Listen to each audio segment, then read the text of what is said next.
Isa sa mga pinagdedebatehan ng mga otoridad sa Los Angeles, California, lalong-lalo na sa mga kontrapartido tungkol sa pag-apula ng wildfire sa kanilang lugar ay ang kakulangan ng tubig. Marami ang mga nagtatanong bakit hindi na lang sila gumamit ng tubig dagat. Ano kaya ang mga sagot ng firefighters sa mga suggestion na iyan? Hanggang ngayon ay patuloy pa ang pagkalat ng apoy at ang pinaka-latest na balita mga kaibigan, merong power plant sa Los Angeles, California ang nasusunog. Ito ay isa sa mga pinakamalaking power plant sa buong mundo. At ang di umano'y bahay na kumakalat na tinatawag na Miracle House, hindi pala sa Los Angeles, California, kundi sa Hawaii. Walang duda, 100% at talagang legit na talagang merong mga bahay na hindi natupok ng wildfire. Pero hindi yun yung bahay na kumakalat sapagkat iyon ay nagmula sa Hawaii at ito ay 100 years old na. Ito kaya ay may katotohanan? Yan ang ating pag-uusapan sa videong ito.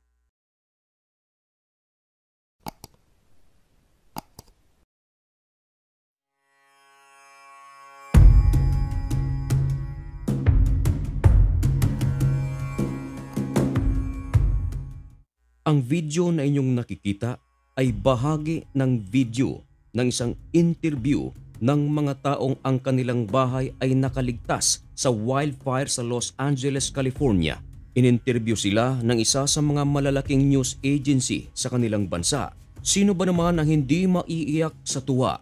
Gayong marami sa mga bahay sa Los Angeles, California abuna ng madatnan ng may-ari. Pero ang kanila himalang nakaligtas. Walang duda, 100% kung meron mang 1,000%, 1,000% legit na talagang merong mga bahay na nakaligtas mula sa hagupit ng wildfire sa Los Angeles, California. May mga patunay na mga video na talagang merong mga bahay na hanggang ngayon ay nakatayo pa. Hindi lang isa, kundi marami. Meron ding mga bahay na kalahati na lang ang natira. Hindi natin pag-uusapan kung ano ang relihiyon ng may-ari ng bahay na hindi nasunog. Ang ating pag-uusapan ay kung ano ang katotohanan tungkol sa isang bahay na tinaguriang Miracle House sa Los Angeles, California. Marahil ay magugulat ka sa ating sasabihin at hindi makapaniwala.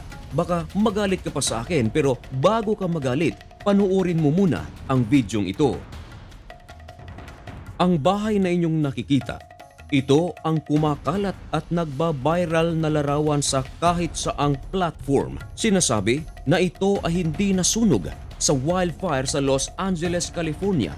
Marami ang mga naniwala. Marami ang naniwala.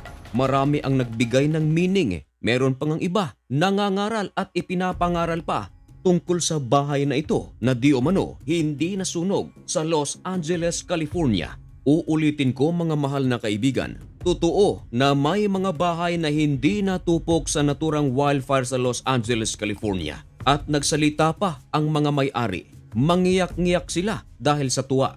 Pero ang bahay na ito ay hindi sa Los Angeles, California, kundi sa Hawaii. Ang bahay na ito ay 100 years old na at nakaligtas ito sa isang wildfire na nangyari sa Hawaii. At ang kumuha ng picture na ito ay isang French reporter na nagngangalang Patrick Fallon. Kuha pa ito noong 2023. Bilang patunay mga kaibigan, merong ibinalita ang CBS News at mahigit isang taon na ang bahay na ito ay mula nga sa Hawaii at ito ay 100 years old na. Kung ating izo-zoom mga kaibigan, maliwanag na nakalagay rito 1 year ago. Hindi ba't ang bahay na ating makikita sa larawang ito ay ang bahay rin na kumakalat ngayon na sinasabi nilang mula sa Los Angeles, California at hindi natupok ng wildfire? Ngayon, merong nagagalit sa akin mga kaibigan ayon sa kanila. Paano yung mga in-interview? Hindi ba yun totoo? Umiiyak pa nga sila. Ulitin ko mga kaibigan, totoo yun. At totoo na meron silang bahay na hindi nasunog sa wildfire sa Los Angeles, California. Pero hindi ito yung bahay na kumakalat ngayon sa iba't ibang platform. Sapagat ito nga ay mula sa Hawaii at 2023 pa nang ito ay makunan. Nagsagawa ng fact check ang Vera Files Lumabas sa kanilang investigation na ang naturang bahay ay talagang hindi nanggaling sa California, kundi ito nga ay nagmula sa Hawaii. Ganito naman ang resulta ng fact check ng Australian Associated Press. False. The photo shows a house in Lahaina, Maui amid the Hawaii wildfire in 2023. It was taken by Agency France Press photojournalist Patrick Fallon on August 10, 2023. Ganyan ang resulta ng fact-checking na ginawa ng Australian Associated Press.